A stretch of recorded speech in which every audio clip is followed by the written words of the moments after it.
Welcome back to another episode of Talking Tech. Today I'm joined by David Green, CTO of IWSR. David, thank you for joining me. Welcome. Thank you. Happy to be here.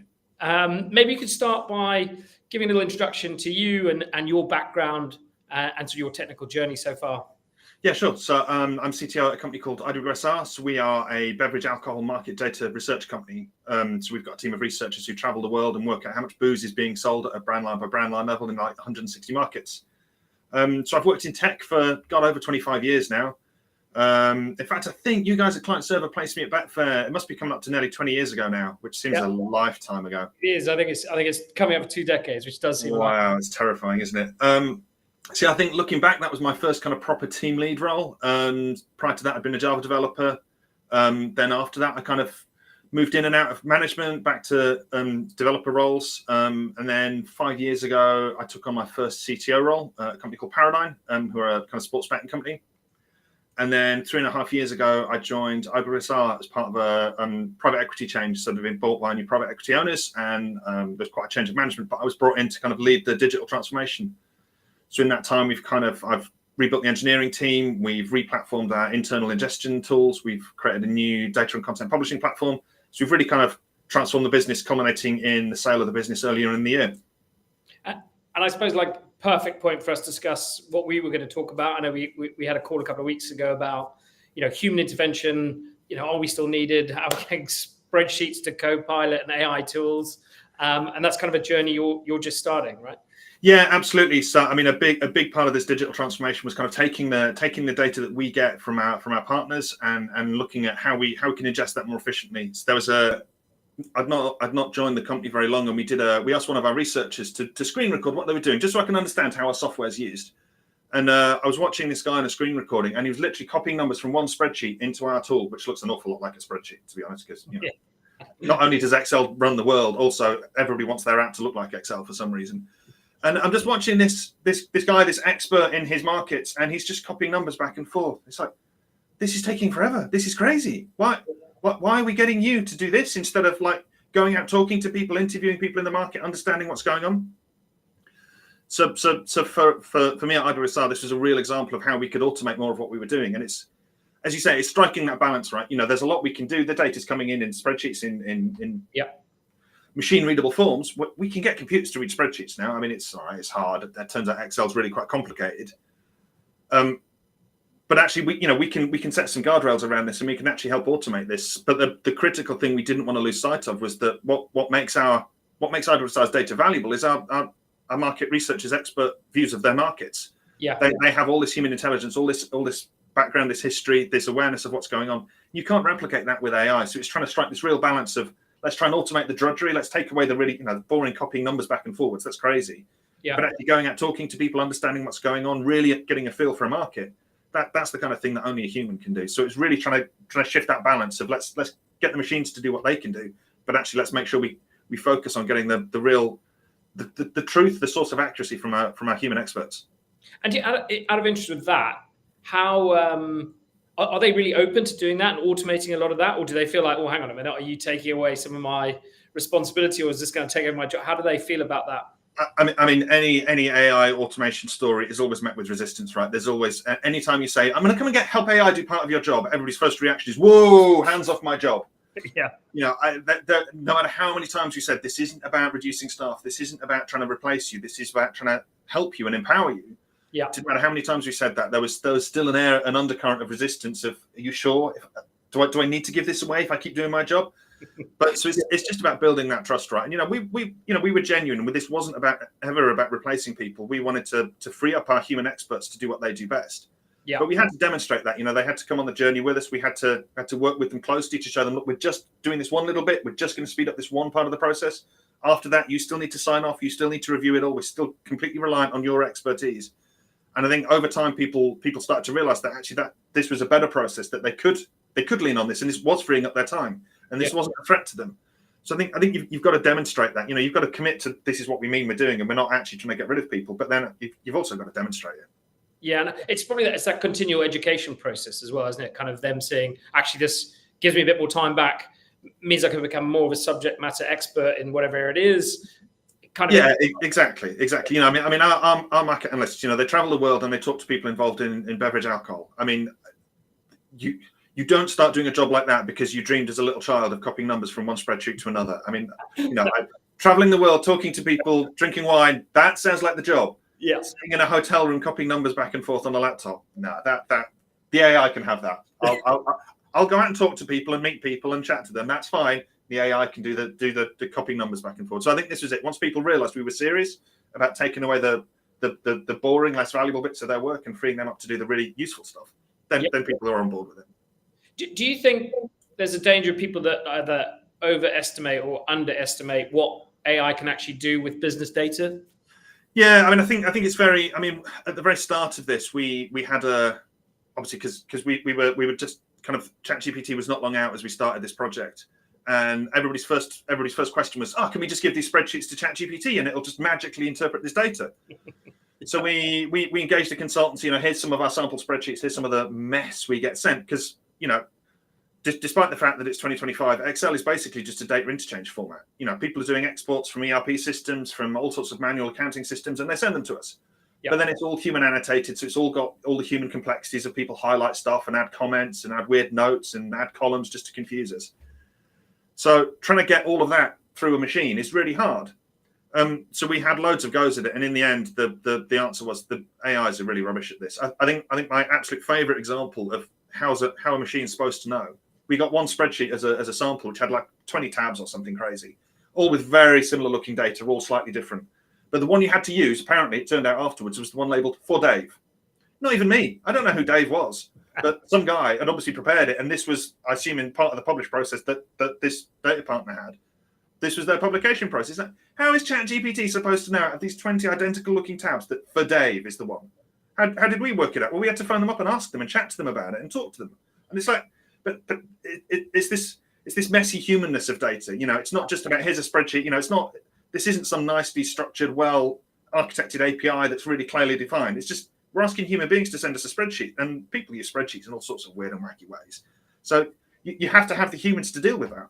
Yeah, and is that also like when you're introducing different automation or AI tools, like trying to as we were saying about the education piece or bringing people on board, how do you bring people along that journey? How do you show them like you need to use this because it's giving you X results? I think you can only demonstrate it. You know, we work really closely with our users to try and talk them through kind of, what design the process that worked for them. You know, the part of the challenge when you're trying to automate any human process is getting the humans to be honest about what they do. Yeah. Because especially where there's any fear about people losing their jobs, is well, if I tell you what I do, then you can automate me. So I'm just not going to tell you what I do. So leave a bit of mystery in there just to make sure. Yeah, exactly right. You know, so there's always an undercurrent of that. But luckily our research team were great, and we worked with some of them really closely to try and understand. Let's try and pick apart exactly what you do and kind of have the process we need to try and build to help you do that. And what bits can we automate, and what bits do we need to hand over to you? And I think that close interaction is what builds the trust, right? You know, we'd worked with them already, so that they knew who we were as an engineering organization. So I think once you've got that trust, it makes it easier to start that journey of, look, we're not here to replace you. We're just here to do this one little bit. Just going to take this one little bit, and we're going to try and automate that. And I think that's the thing, right? You know, you have to start small with these things and not try and overreach. You know, the easy thing to have done would have been to say, oh no, just lob all your data at ChatGPT and it'll magically spit out answers. It's like, that's not where the world is. You know, AI is not there and may never be there because it's never going to have that human understanding. So you have to start with the small things you can automate. Yeah, and I agree with you as you said at the start. As I feel like we don't actually know how to use all the AI tools we've got now, let alone what's coming next, and what technology there are. And I feel there's still a fear factor for people who don't understand it or don't embrace it. About, as you said, is like, well, if I give you all my secrets, which actually aren't really secrets, but if I give you my secrets, it means I'm not going to have a job anymore. Yeah, which is it's completely understandable, but there's no, it's natural for people to be fearful. Yeah, and I think there's a lot of fear factor generally. You know, I've had lots of questions from my organization about, what can I do with AI? How do I use AI? I don't know how to use it. So, I don't know. Have you just tried asking ChatGPT? Just go and talk to it. I don't, but because people are scared of new and they don't really know how to embrace it. And I think that's part of the challenge as technologists is helping the wider world understand this, because people are scared of AI. Because we've got decades and decades of sci-fi telling us that, you know, AI is going to come and kill us all, and everybody's scared. You know, it's, oh, this is it. This is the beginning of the end of human civilization. Like, well, probably isn't. It's probably fine. Like, can we just learn how to use the tools we've got rather than worry that they're out to kill us? Yeah. So with that in mind, obviously you're going through that journey on. You're like starting to embrace it as a business and getting up and up to speed. What excites you, or what do you see as the kind of future of AI and sort of data analytics at the moment? I mean, I think weirdly, I think some of the stuff that's exciting now is actually that it's forcing us to focus a bit more on the boring glue stuff. Actually, just get your data clean. Just, you know, do the groundwork, because as we're saying, you know, because you can't just throw AI at some system and assume it's going to do magic. Actually, it means you've just got to get the basics right. You've got to get your data well organized. You've got to get it into some sensible storage system. You've got to get it all cleaned. You've got to have processes around it. So it's actually, in some ways, the exciting bit is that it's forcing us to address some of the stuff that's been really boring for a really long time, because nobody wants to do that work because it's dull and uninteresting. But actually, if you don't do it now, you can't take advantage of AI. So I think in some ways it's that it's actually forcing us to do the work we probably should have been doing for a long time, if everybody's honest with themselves. But the stuff that can then offer us is then really powerful. You know, these tools are amazing, and I think the more people can learn to use these tools and take advantage of the power that AI offers us now, I think there's some amazing benefits to be had from that. And from I suppose if you're looking purely from a technologist point of view, what do you think? What skills over the next 5 or 10 years? I mean, I'm sort of kind of telling you to suck it out of thin air. Like, what do you think is going to be valuable? What's going to, you know, be best for technologists to pick up in the next? I think the interesting thing is how little it's becoming clearer to me that actually specific technology stacks matter less and less now. Yeah. You know, the tooling is all now. So I had a great experience recently where I wanted to prototype a kind of a natural language data query search thing. Yeah. We got loads of data, and it's really nice to be able to ask human questions of it. So I thought, I'll try building that. So me and Cursor had a little chat, and we started building something. So this is good. It's going to be better in Python. I don't really do a lot of Python. I'm quite happy to Jupyter Notebooks, and I'll do bits of scripting, but I've never really written an application in Python. Okay, well, Cursor can write Python. I know how to read it. So I started building it. And I found it a really interesting experience. I'm effectively vibe coding it. I hate that term, but you know, but it's give me a draft, but then half of it's rubbish. You've got to review it, and no, that's wrong. Don't go about it that way. That test doesn't do what the test is supposed to do. Rewrite that test so it's properly. No, try again.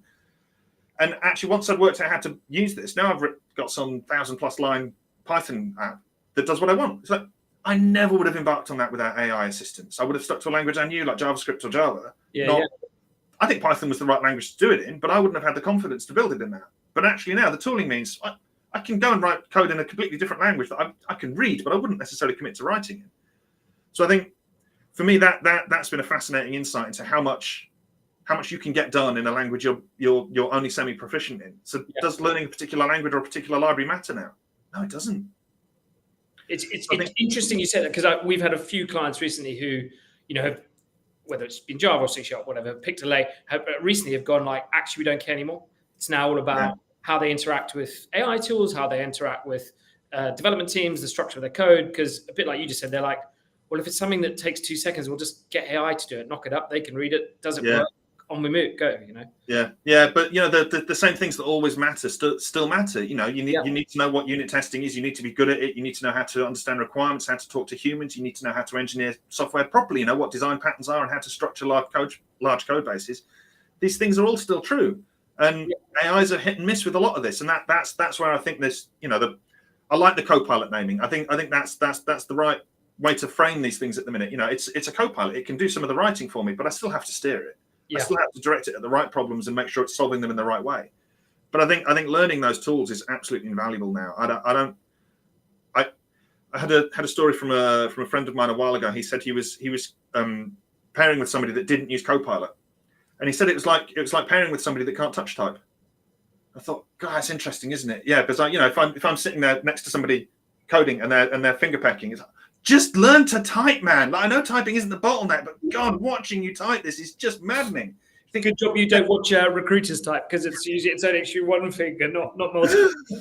But you know, I can imagine that now. You know, if you're used to using Copilot and Cursor day in day out, and then you're sitting next to somebody who's just manually typing in code stuff. Wow, yeah, that must be really frustrating. So I think learning these tools is absolutely key. How actually with that? Because I agree, that's a great analogy. Into, as you said, is probably what we took for granted a while ago is now the norm of like what people do. But how do you strike the balance between kind of speed, automation, accuracy of the data? Like how, because especially if people are used to doing it day to day and people aren't, how do you ensure that balance, do you think? I think this is the critical thing with any use of AI, right? Is you still have to make sure that you're getting the right outputs. I mean, one of my colleagues has always commented that it's fine to automate this, but you're still going to have to get a human being to check it. Yeah. And if the human being checking the output took longer than the human being would have taken doing it in the first place, you've actually wasted time by automating it. So you do need to be a little bit careful. So this is something that IWSR we've been careful of, is automate the bits that you can automate, but then you still need a human in the loop because you still need that human validation. And I think, looking at tools like Copilot, it's the same. You can get AI to write tons and tons of code. Yeah. Some of it will be good, but some of it will be utter rubbish. You need that human oversight to make sure that you're still doing the right thing and that you're still getting the right outputs. And I think that applies wherever we use AI. Yeah. So that's the critical thing for me. You still need the human in the loop. We are not yet at a point, and maybe never will be, where the machines can figure out everything and they know how to go out and ask for the requirements to be clarified. And is this actually working this way? And bring all of that human context in. That's where the humans are still necessary. But that's the power, right? Is we can now use this as a force amplifier. And the tools can help us really get more done. But you still need to check what it's done. You can't just trust it.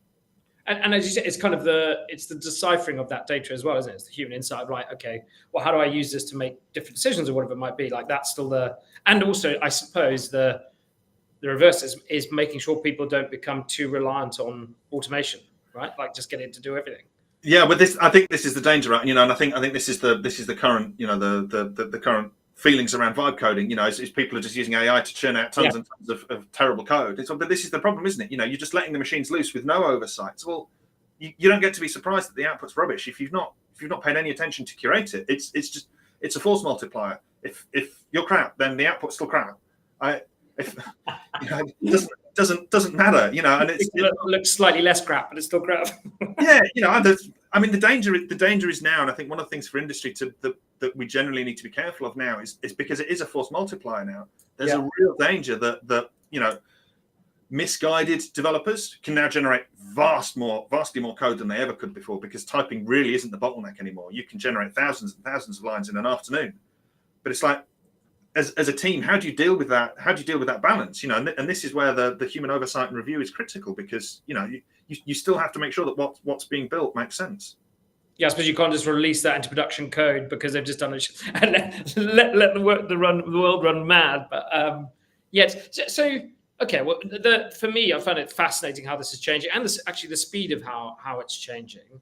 Yeah, I think, as you said at the start, I still think there's tons of businesses that don't actually know what they want to do with it. They kind of know it speeds up a few processes, streamlines a few processes, but the outcome, they're like not quite sure where it's going or how we're going to get there. Yeah, I mean, this is the trouble, right? Is that it's a lot for businesses to adjust to. And there's as ever, there's such a huge range of familiarity with tech. From the absolute forefront leaders that are all over it to inevitably laggards that will take years to even start questioning what to do with AI. So I think the sooner companies can start that journey, the sooner you can start to deal with those questions. Like you said, dealing with some of the drudgery and the groundwork that needs to be in place before you can make the really cool stuff happen. But you have to start.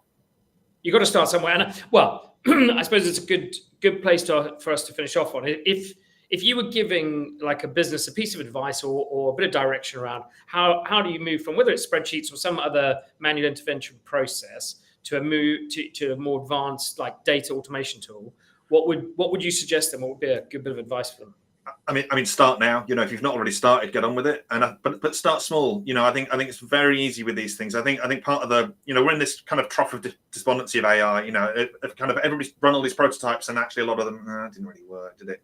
And I suspect a lot of that is overreach. People have tried big, grand, ambitious projects of we'll automate this huge, complex thing with AI. It's like, it turns out that wasn't actually that easy / even possible.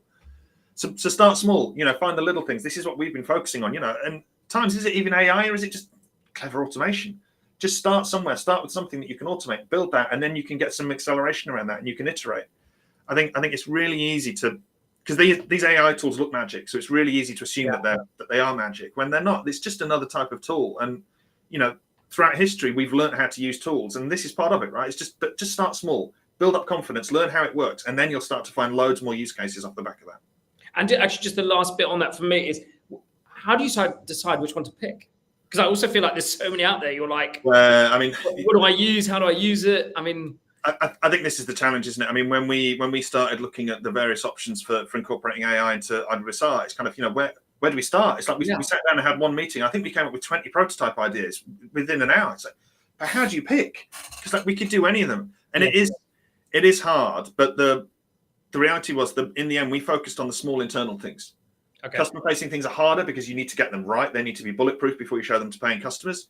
But the internal stuff, because you can still have a human in the loop, the cost of failure is much lower. Yeah. It's a lot safer to try there. And that's what we've discovered is actually you can start this automation journey on internal stuff. Yeah. Because then it's just business process automation. You're just making yourself faster. Yeah, Once you've built confidence in it and you know what you're doing, then you can start to look at more exciting, cool use cases. So I think that's the critical thing. How do you choose something that's reasonably safe to fail, but that you think you can actually get done. Don't worry too much about the tech. We didn't go looking for how do we possibly incorporate AI into this business. Well, actually, let's stand back and say, where would automation help? Where could we improve things? Oh, well, let's start there. And if AI is the answer, then great. And it partly is, but it's much more a question of where does automation help, and that becomes the driving force, not how do I use this cool new tech. Yeah, it's interesting looking at it from that perspective. I mean, even us as a business probably haven't looked at it like, okay, where can we implement this? Where would it work? Rather versus like, we know we should use it. Let's just go with something, and then everyone's like, oh no, that doesn't work. Let's go back and try something else. But yeah, I suppose that it's more I like your phrase there of like, start now, start small, like get involved with it, I suppose is the best way to look at it. Yeah, and I think that's the critical thing. I suspect there's a lot of businesses that have been through something of a cycle now of running lots of AI prototypes. Yeah. And I suspect, we've been through a journey of this. We've tried all sorts of different things, and some worked better than others.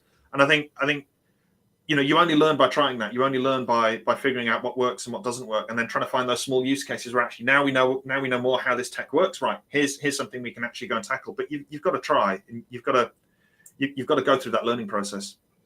Well, look, Dave, I really appreciate you joining us on Talking Tech. It's a great subject. I think the ever-moving world of AI and automation is just fascinating to be part of. So I appreciate your insight and time, and hopefully we'll be able to join up again and see where you are and how much has changed once we've got a chance to take it on ourselves. Cool. No, it's been a pleasure. Thanks, David. Really appreciate your time.